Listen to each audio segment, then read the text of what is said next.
56. Bonsoir Adèle. Bonsoir. Adèle, vous avez 33 ans. Où est-ce que vous habitez ? J'habite dans l'ouest de la France. Dans le Grand Ouest, oui. Vous êtes mariée, vous avez des enfants. Oui. 3 enfants, c'est ça ? Dont des C'est jumeaux. ça. Voilà, 2 petits jumeaux. Et alors vous avez été accusé à tort d'avoir secoué votre bébé. Et il vous a fallu vous battre pour faire reconnaître auprès de la justice le contraire. Vous allez me raconter un peu cette épreuve que vous avez endurée et si aujourd'hui encore vous gardez des séquelles psychologiques de cette accusation à tort. Tiens, je vais vous poser une question pour démarrer que je pose souvent aux mamans. Est-ce que devenir mère, vous, c'est une chose à laquelle vous avez pensé depuis longtemps, pour presque pas dire toujours ? Oh oui, moi j'ai toujours su que je voulais devenir maman. Ça, c'est intéressant, ça. Qu'est-ce qui fait que, c'était une évidence pour vous ? Oh je sais pas, c'est envie de transmettre. Vous êtes devenue maman la première fois, vous aviez quel âge ? J'avais 28 ans. Vous étiez avec le père de vos enfants depuis combien de temps à ce moment-là ? Vous étiez On s'est rencontrés jeunes, on s'est rencontrés quand on avait 19 ans tous les deux. Et après on a construit notre vie professionnelle ensemble. Et puis à un moment donné, on a eu envie d'avoir des enfants ensemble. Et donc on a commencé, on a eu une grande fille. Et puis après, on a eu la surprise et la grande joie d'avoir des jumeaux, 2 petits garçons. Il y a combien d'écart entre votre fille aînée et les jumeaux ? Elle avait 4 ans quand ils sont arrivés. Vous rappelez-vous du jour, non pas où on vous a annoncé que vous étiez enceinte pour la 2e fois, mais que vous alliez attendre des jumeaux ? Quelle a été votre réaction ? Eh ben, en fait, je le savais avant qu'on me l'annonce, Ah bon ? parce que je suis assez grande et assez mince, et ça fait que lorsque j'étais tombée enceinte la 2e fois, j'avais déjà un ventre de femme enceinte de 3 mois, alors que pour moi, j'étais qu'à 1 mois de grossesse. Et donc, j'avais dit à mon mari, il y en a plusieurs, j'en suis sûre. Oula, mais bon, c'était un oula de joie, mais avec quand même une... Est-ce qu'on a une Oui, surprise. Ouais. Un oula de surprise en me disant, je pense qu'il n'y en a pas qu'un à l'intérieur, et je pense qu'il y en a plusieurs. Et l'échographie a confirmé ça. Il y en avait 2. Comment elle s'est déroulée, justement, la grossesse de vos jumeaux ? Bien, elle s'est bien déroulée, même si c'était une grossesse à risque. Il fallait faire attention, et quand on est enceinte de jumeaux ou d'une grossesse gémellaire, il faut faire attention à... Voilà, le but c'est de les garder le plus longtemps possible dans la grande couveuse qu'est notre ventre, et donc il faut faire attention parce que on sait que les jumeaux peuvent arriver prématurément, donc il fallait se reposer et faire attention. Donc c'était une grossesse un peu plus sous surveillance que ne l'avait été la première. Oui, tout à fait. Quel souvenir vous gardez du jour de l'accouchement ? Eh ben, un souvenir plutôt mitigé.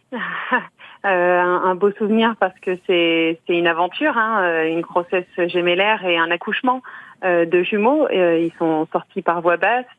Mais mitigé parce que mon premier qui était placé en fait était pas très bien axé en fait. Il avait pas la tête située au bon endroit. On était dans un hôpital de catégorie 3 parce que pour des grossesses gémellaires il faut faire attention. Il y a plus de risques aussi lors d'un accouchement. Donc il fallait qu'on soit dans un gros hôpital, et parfois, on le sait comment ça se passe, des fois dans des gros hôpitaux, il faut que ça aille plutôt vite.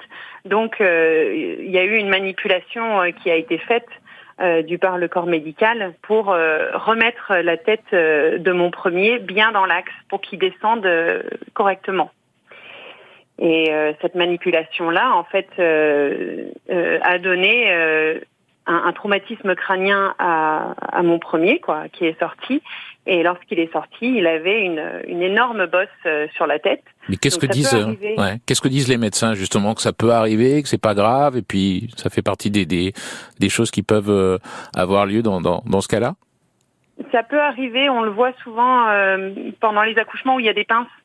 Lorsqu'il y a des pinces, des ventouses, du moment en fait où on touche à la tête d'un tout petit nourrisson, la tête n'est pas encore formée, c'est c'est un petit peu tout mou, donc c'est très très sensible, très délicat. Déjà un accouchement de base, c'est difficile pour un petit bonhomme ou une petite fille, mais en plus quand il y a des instruments ou lorsqu'il y a une manipulation telle qu'elle soit, il y a encore plus de risques. Donc oui, ça arrive.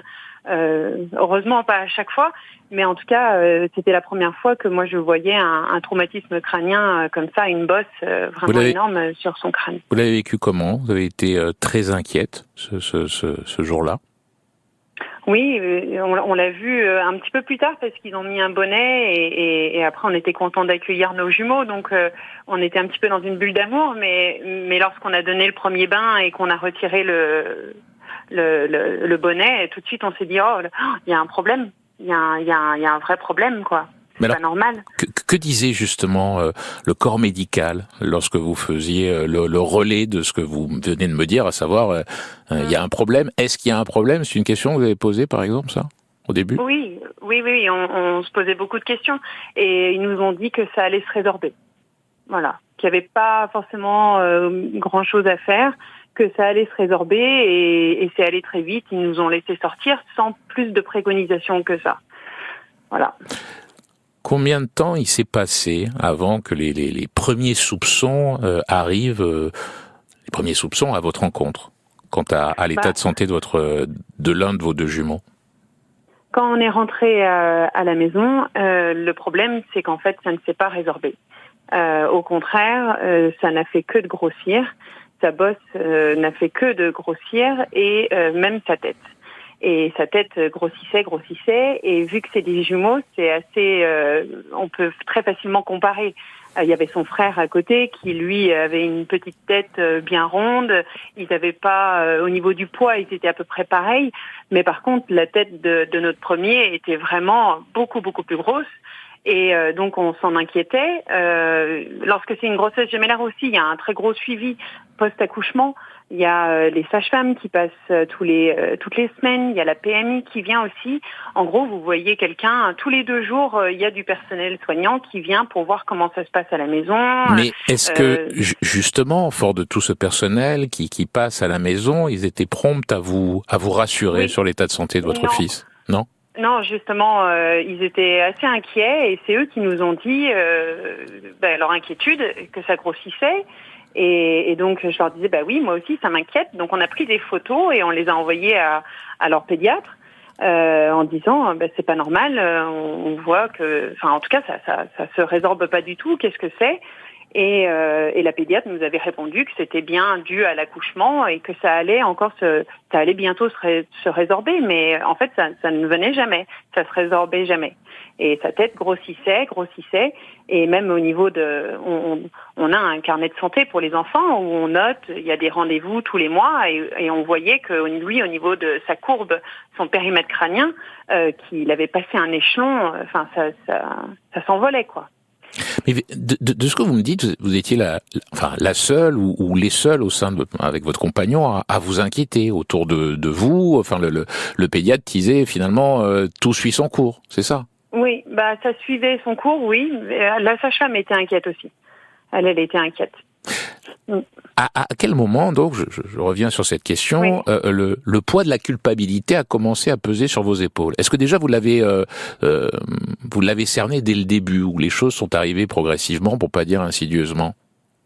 Non, en fait, ça s'est passé très vite, ça a basculé en une nuit. Avant ça, il n'y a jamais eu de soupçon. On menait notre vie tranquillement.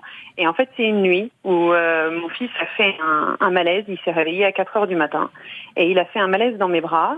J'ai perdu le contact visuel avec lui. Il s'est tendu comme un arc. Et là, j'ai dit, on est en train de le perdre. Enfin, ça va pas du tout. Il se passe quelque chose. Donc, on a appelé le 15. Moi, j'ai une formation en premier secours, donc j'ai essayé de leur transmettre toutes les bonnes informations. Et lorsque le 15 est arrivé, ils nous ont transférés à l'hôpital. Là, il était âgé de 2 mois et demi, donc un tout petit nourrisson. Et là, ça bosse. Elle était quelques semaines avant, on l'avait mesurée et elle faisait quand même 7 centimètres de diamètre sur 2,5 de hauteur. Donc c'est pas rien. Et on a été transféré à l'hôpital. Et en fait, là, ça a été très rapide.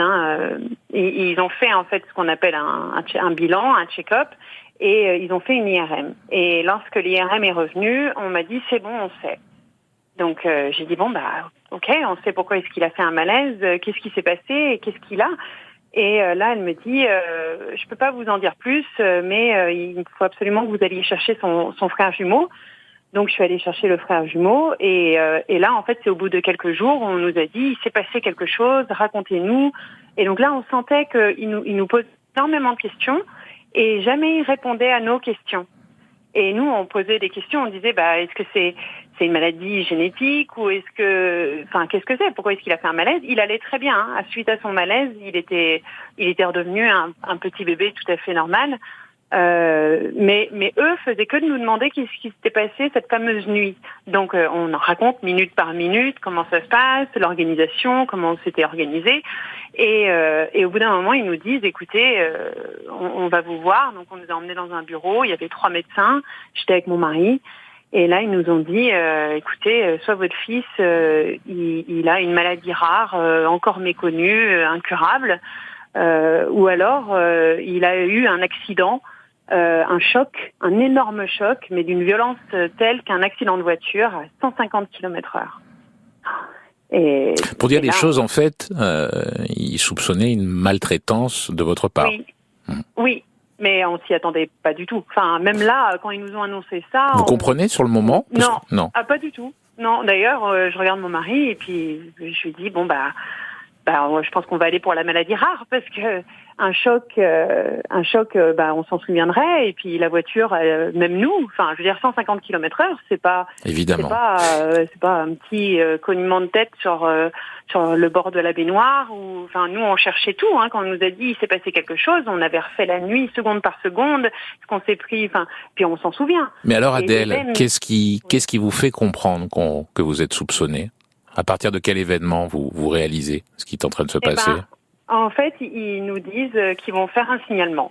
Et même là, et je l'assume encore aujourd'hui, nous, on était tellement à milieu, on ne savait pas ce que c'était qu'un signalement. Moi, je pensais qu'ils allaient signaler un autre hôpital pour nous dire, pour demander de l'aide ou signaler qu'il y a un souci. Et en fait, c'est en parlant avec une amie, en disant ils ont fait un signalement, que là, elle me répond mais en fait, ça va pas du tout. Un signalement, ça entraîne un placement. Et là, en fait, j'ai compris les 5 jours de l'hôpital, j'ai compris les regards, j'ai compris les questions, j'ai compris la nonchalance qu'ils avaient avec nous. Et je me suis dit, mais en fait, ils pensent que c'est nous. Ils pensent que c'est nous qui avons fait quelque chose à notre bébé. Et là, on est accusé à tort. Donc, j'ai cherché sur Internet accusé à tort et je suis tombée sur l'association Adikia, auquel j'ai envoyé un mail en disant bonsoir, je ne sais pas si je sonne à la bonne porte, mais j'ai l'impression que, en tout cas, ils ont fait un signalement et j'ai l'impression qu'on nous accuse d'avoir fait quelque chose à notre enfant. Et c'est eux qui, le lendemain, m'appellent et me dressent un tableau qui est juste catastrophique. Combien de temps vous avez été soupçonné de maltraitance? On a réussi à s'en sortir parce qu'il a fallu se battre pour prouver notre innocence et pour prouver que notre fils était malade. C'était une bataille qui a duré en tout 2 ans. On m'a expliqué au Standard qu'on vous avait retiré vos enfants, c'est-à-dire non seulement vos jumeaux, mais votre fille aînée. Pendant un temps, vous n'avez plus eu la garde parentale. Alors, on nous a placé les jumeaux. Suite à ça, en fait, direct après ça, les jumeaux ont été placés, mais pas notre fille aînée. D'accord. Notre fille aînée, ils ont voulu la voir pour voir si elle avait pas des traces de bleu, voir son état psychologique. Ils ont voulu la voir, et puis elle n'avait rien. Donc elle est restée avec nous. À qui ont été confiés vos jumeaux? Alors ça c'est un autre souci, mais l'aide sociale à l'enfance manque de place. Ça fait qu'ils nous ont demandé de trouver ce qu'on appelle un tiers digne de confiance. Ça, c'est quand il y a des ressources au niveau de la famille et ils nous ont demandé s'il n'y avait pas quelqu'un dans notre famille qui pouvait prendre en charge les jumeaux. Et donc, ma mère elle s'est très gentiment dévouée et a dit « je prendrai les jumeaux en charge ». Donc ça a été à moindre mal, en tout cas pour nous, parce qu'on savait qu'ils étaient toujours dans la famille. Mais on avait interdiction de les voir, interdiction de voir ma mère, interdiction de... Mais c'est-à-dire que, par exemple, vos jumeaux, pendant toute cette période, vous les avez vus combien de fois, à quelle fréquence et dans quel cadre? Alors, on avait le droit de les voir 2 fois 1 heure par semaine. Et c'était en ce qu'on appelle des visites médiatisées, c'est-à-dire que c'est sous la surveillance d'éducatrices spécialisées au sein de l'ASE. Donc, on va à l'ASE, donc c'était même pas des visites chez ma mère qui habitait chez ma grand-mère, c'était vraiment dans un lieu neutre, sous surveillance, avec des personnes qui faisaient des comptes rendus à la juge et qui donnaient leur opinion. Dans quel état psychologique vous êtes retrouvé pendant tous ces mois? Est-ce que vous en êtes arrivé à douter parfois de vous-même? Ah non. Jamais? J'étais dans un état psychologique du moment où on m'avait enlevé mes enfants. On s'est mis d'accord avec mon mari. Lui, il gérait la vie professionnelle et subvenir à nos besoins. Et moi, par contre, je me suis battue jour et nuit. Combative du début jusqu'à la fin.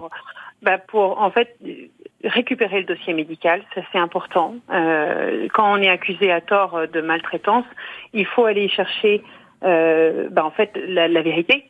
C'est-à-dire, est-ce que mon enfant, il est malade? Qu'est-ce qu'il a?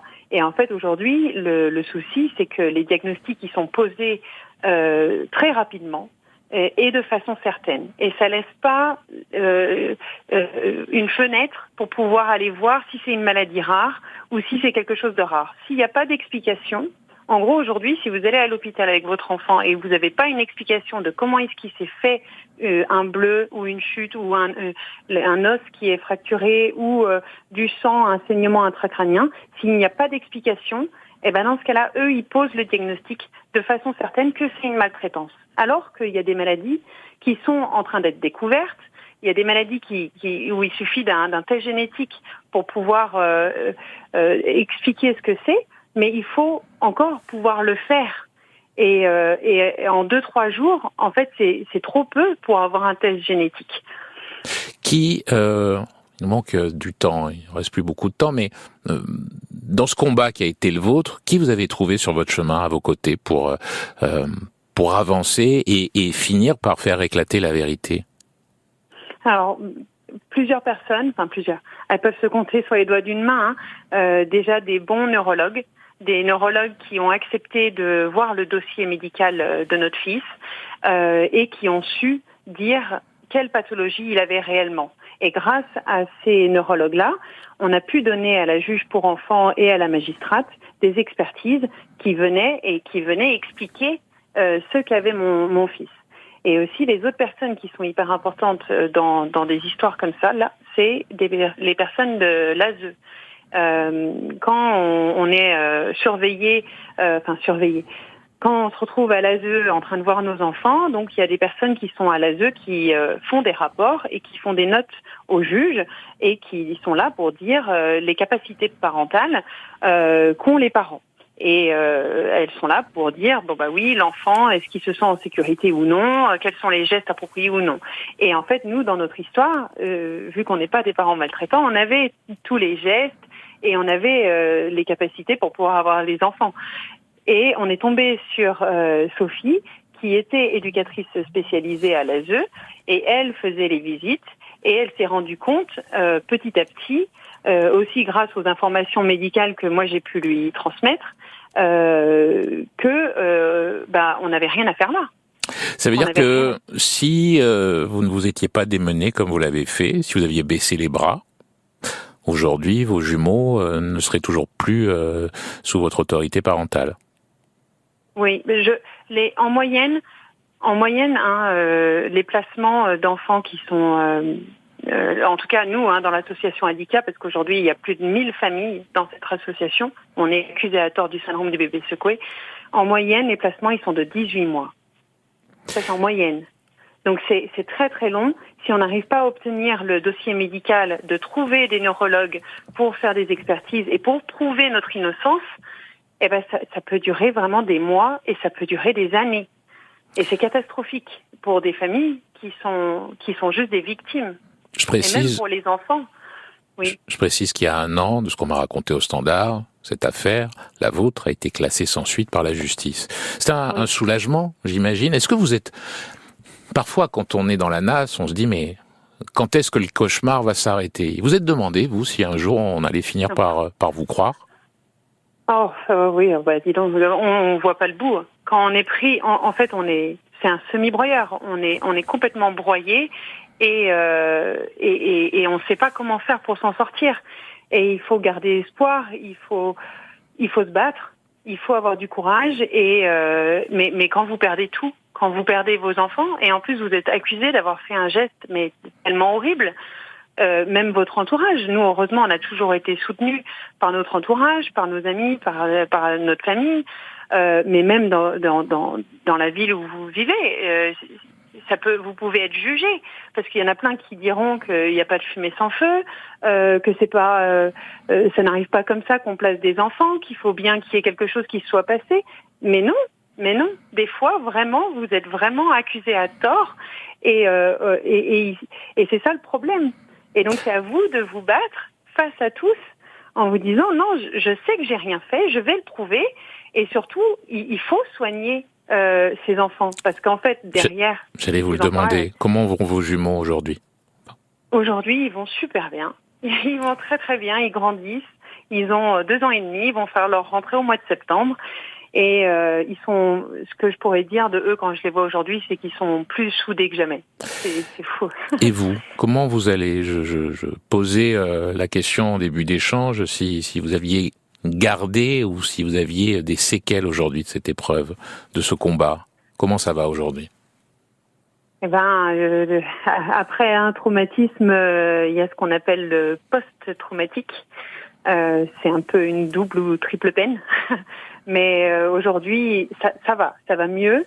Mais aujourd'hui, je me bats. Aujourd'hui, je continue. J'ai envie que les choses, elles changent. J'ai envie que la médecine évolue, que les consciences évoluent.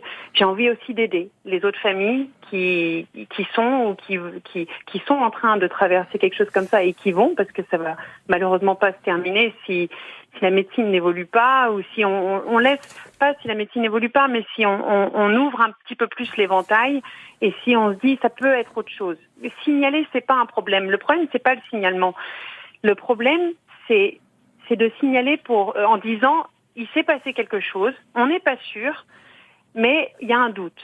Et c'est de dire il y a un doute. C'est pas de dire on est sûr que la personne a fait du mal à son enfant. C'est de dire il y a un doute. Et donc, il y a toute cette bataille, là, aujourd'hui, d'aider les autres. Et moi, ça m'aide. Ça m'aide énormément, moi, aujourd'hui, à aller mieux. Parce qu'effectivement, quand on se fait arracher ses bébés et quand ils ont 2 mois et demi, en tant que maman, c'est insoutenable. C'est insoutenable. Et c'est très difficile. Donc, il faut se battre. Et aujourd'hui, j'arrive à me reconstruire en aidant. C'est là-dessus qu'on va se quitter. Je vous remercie, Adèle, d'être venue parler de vous, de vos jumeaux, et puis de manière plus générale de votre famille. Je vous souhaite une bonne fin de soirée. Merci à vous aussi. Au revoir. Au revoir, Adèle.